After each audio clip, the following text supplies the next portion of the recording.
अनस बिन नुज़ैर ने कहा मेरी मोहब्बत अपनी जगह पर, रसूलुल्लाह की इज्जत का मकाम और है। इस राज की बात में तुम्हें मैं शरीक नहीं कर सकता, मैं नहीं बता सकता। हद दर्जे इश्क करते मोहब्बत करते उस बीवी को कहा कि नहीं, ये बात रसूलुल्लाह की अमानत है। बीवी ने हंसते हुए कहा अनस बिन नुज़ैर से, कहा अनस क्या छुपाते हो, मैंने सब सुन लिया है। मक्का वाले जंगों की तैयारियां कर रहे, फला कबीला फला जगह, खत मैंने पूरा सुन लिया। इतना कहना था बीवी का, अनस बिन नुज़ैर खड़े हो गए और सीधे गर्दन पकड़ ली अपनी बीवी की, जिसको मोहब्बत करते, गर्दन पकड़ ली। कहा मैं इस गर्दन को उस वक्त तक नहीं छोड़ूंगा जब तक रसूलुल्लाह का फैसला ना आ जाए, कहीं मैं मुजरिम ना हो जाऊं कि रसूलुल्लाह के राज को इफ्शा करने के जुर्म में मैं अजाब में मुब्तला ना हो जाऊं। गर्दन पकड़ करके ही चले आए, बारगाह मुस्तफा में आए, कहा या रसूल अल्लाह मुझे माफ कर दें, मैंने आपके राज की हिफाजत की, लेकिन मेरी ये औरत घर के अंदर से सुन चुकी थी, मैं गर्दन पकड़ा हूं आका, अगर आप फरमा दें तो मैं खत्म कर दूं इस राज को, यही खत्म कर, जिससे हद दर्जे मोहब्बत करते थे उस बीवी के बारे में। मेरे आका ने फरमाया अनस बिन नुज़ैर से गर्दन छोड़ दो, वो मेरी सहाबिया, जैसे राज तुम्हारे पास महफूज है वैसी राज उसके पास भी महफूज है। तब उन्होंने गर्दन हटा दी और अपनी बीवी से कहा जो कुछ भी मैंने किया है इसका बुरा ना मानना, तुझसे जो इश्क मोहब्बत है वो और है, रसूलुल्लाह से जो अजमत और उनकी इज्जत जो मेरे दिल में है वो और है। इन दोनों के दरमियान कोई कंपैरिजन नहीं है, कोई मुआजना नहीं हो सकता। नबी पाक सल्लल्लाहु तआला अलैहि वसल्लम के सिलसिले में जो फर्स्ट प्रायोरिटी थी सहाबा की, इसी के मुताल्लिक कुरान कहता है अल्लाह ही के लिए इज्जत है, रसूल के लिए इज्जत है और इन मोमिनीन के लिए इज्जत है जिन्होंने फर्स्ट प्रायोरिटी दी है।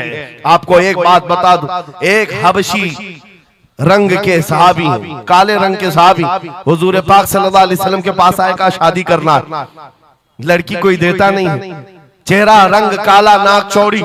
नबी पाक सल्लल्लाहु अलैहि वसल्लम ने फरमाया मैं तेरी शादी कराता हूं। अंसार सहाबा में से एक सहाबी के घर भेजा इनको पैगाम दे करके, और उनकी बेटी मदीने की सबसे खूबसूरत औरत, सबसे खूबसूरत लड़की है, और इस काले रंग के सहाबी से कहा जा उस घर पर, ये इम्तिहान के दौर है मेरे अजीज, इम्तिहान के दौर है। हुजूर ने फरमाया जाकर कहना कि मैंने भेजा है तुम्हारी बेटी से निकाह के लिए। ये काले रंग के सहाबी थे, आए उस सहाबी के घर, अंसारी के, मियां बीवी बैठे हुए थे, बेटी अंदर थी। इनको आते ही पूछा कि क्या बात है, किस लिए आए? कहा सुना है आपके घर में जवान बेटी है, मैं निकाह का पैगाम लेकर आया। सादी सी बात, सीधी सी बात। उन्होंने ऊपर से नीचे देखा, उनकी लड़की, उनकी बेटी मदीने की हसीन तरीन खूबसूरत लड़की है और निकाह का पैगाम लेकर के आने वाला हबशी रंग का है। उन्होंने ऊपर से नीचे देखा और उसके बाद कहा जाओ हम बाद में बताते हैं, बस इतनी सी बात, मना नहीं किया, कहा जाओ हम बाद में बताते हैं। हुजूर पाक सल्लल्लाहु अलैहि वसल्लम की बारगाह में आएंगे, अपनी बेटी से पूछ लेंगे, आएंगे तुम्हारे पास।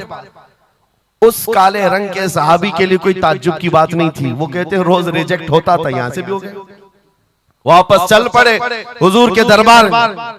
तवज्जो मेरे अजीज, अंदर बैठी हुई वो दुशीजा, वो खातून, वो बेटी अंसार सहाबा की बाहर आई, पूछा बाबा कौन आया था?